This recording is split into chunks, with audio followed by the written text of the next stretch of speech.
Welcome back to our conversation with former Boston Police Commissioner turned WBZ security analyst Ed Davis. We're talking about the 10th anniversary of the marathon bombings. And Ed, the current edition of Boston Magazine is all about marking this anniversary. I have an essay in there about Boston Strong, the fundraising slogan that became an iconic rallying cry for the city. One of the elements of Boston Strong in the immediate aftermath of the attacks was the way the community rallied around the police. I think we all remember those images of people in Watertown celebrating, surrounding and applauding the police cars after the shootout there. Since then, a lot's happened. George Floyd, community protests, community relations with police have been up and down. How would you assess progress in that category over the last 10 years, and where do you think we're headed? Well, I hope we're heading back to the days of those minutes after capturing Tsarnaev when the community turned out in Watertown. That's where we'd like to be. We'd like to have the trust of the community. We'd like to assure the community that we're there for good reasons and we're there to help them.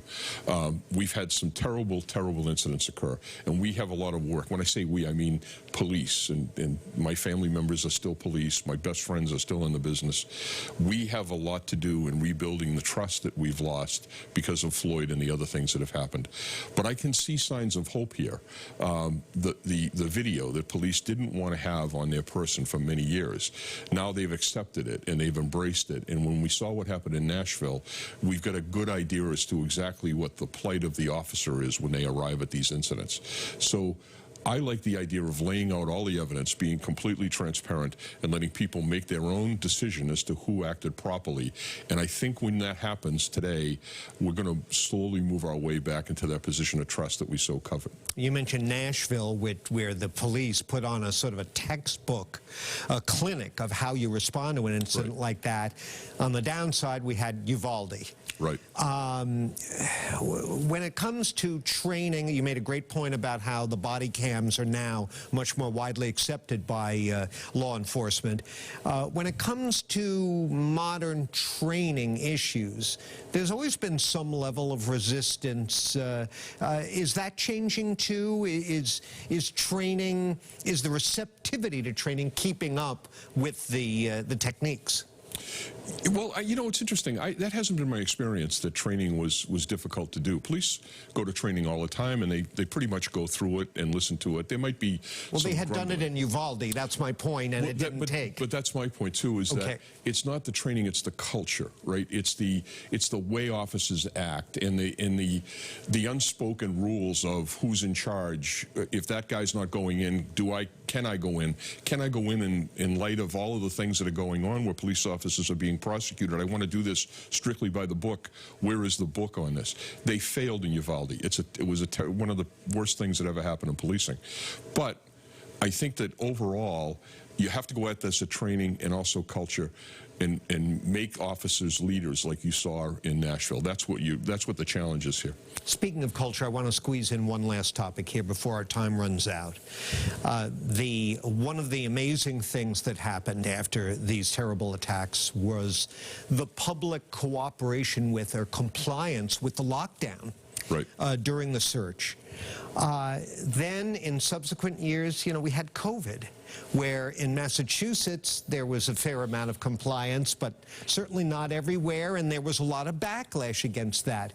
If, heaven forbid, something like this should happen again, and law enforcement seeks a lockdown to try to deal with a manhunt situation, what do you think we'd see? What happened in the immediate aftermath, or what we saw during COVID? I think the predicate there is how frightened people are. If people understand that the situation is life-threatening, if they understand that there's a lot on the line here and it's best to just cooperate with what authorities are saying, they'll do that. You see that at traffic accidents. You see that all, when police interact with people day in and day out. The problem comes about when people start to doubt the dangerousness, the seriousness of the incident.